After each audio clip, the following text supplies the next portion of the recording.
Hi, Senator Jeff Merkley here. 2022 has been a busy year, and as I reflect on it, I want to share 22 of the big things we accomplished in 2022. Number one, Democrats led the charge on the Inflation Reduction Act, lowering healthcare costs for Americans, making a historic investment in climate action, and fighting inflation that impacts families in Oregon and across the country. Number two, we passed the first gun safety legislation in decades, the bipartisan Safer Communities Act, a huge step in the fight for common sense gun safety reforms. Number three, we passed the Honoring Our Pact Act to make sure our veterans suffering from toxic exposures from their service to our nation get the health care and benefits they've earned and deserve. Number four, we passed the CHIPS and Science Act to strengthen microchip manufacturing in Oregon and across America, a huge win for keeping the United States at the forefront of manufacturing and innovation. Number five, I work to protect human rights around the world, passing the bipartisan Senate resolution condemning the use of hunger as a weapon of war, leading a bipartisan letter pushing for a ceasefire agreement in Ethiopia, which was successful, and calling for a diplomatic boycott of the Beijing Olympics, and the United States did a 100% boycott. Number six, as chair of the Senate Appropriations Subcommittee that funds the U.S. Department of Interior, the Environmental Protection Agency, and the U.S. Forest Service, I worked with my colleagues to draft a bill that secures critical resources for top priorities, many which affect Oregon, from wildfire relief to earthquake resiliency to environmental justice. Number seven, the Senate confirmed Justice Ketanji Brown Jackson to the Supreme Court, the first Black woman to be confirmed to the highest court in the land in American history. Number eight, we secured $62 million in federal funding for the bipartisan infrastructure law for critical repairs to Porto Garibaldi's South Jetty, a win for the local economy and the safety of the coastal community. Number nine, the House and Senate passed the Respect for Marriage Act, protections for same-sex and interracial marriage, and sent the bill to President Biden's desk to be signed into law. And I will continue to fight to protect our LGBTQ plus Americans from discrimination.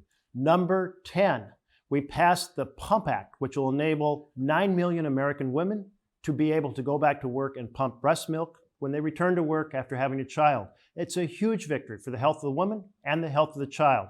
Number 11, I got bipartisan support for the Congressional Executive Commission on China's annual report, which is the world's foremost resource for advocates and scholars who are tracking China's human rights abuses. Number 12, I convened a historic summit on the health and conservation of critical pollinators like the western monarch and secured an increase in funding for research and conservation. We cannot let the monarch go extinct. Number 13, I held the first ever hearing on the ban on asbestos that I introduced into the Environment and Public Works Committee. A critical step towards finally banning all forms of asbestos that creates so much disease in our country. Number 14, our fantastic constituent services team helped so many Oregonians, getting folks their delayed tax refunds, assisting Oregonians in bringing Ukrainian friends and family to safety when the war broke out, working with small business to get funds from the SBA for pandemic recovery, and so much more.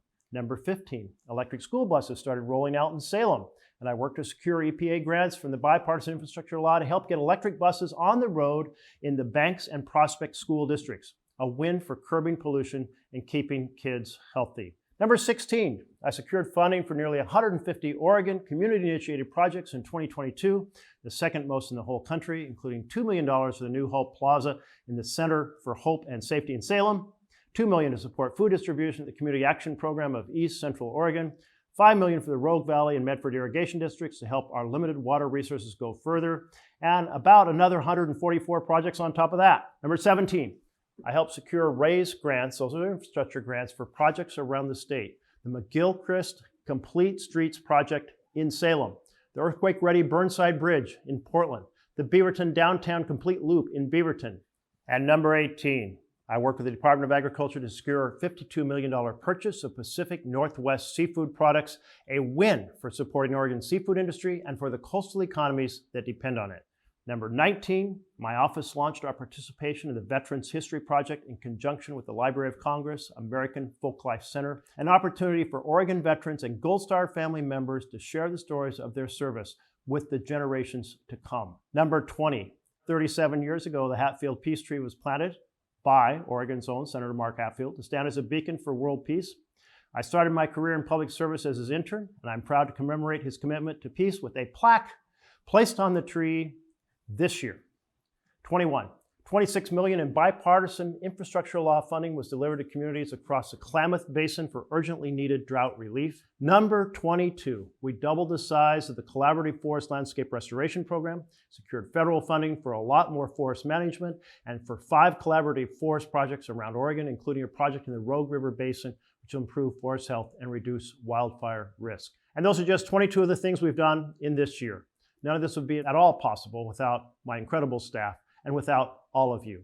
Thank you for being my partners in making Oregon and our nation and the world a better place. Let's continue to build on this momentum in 2023.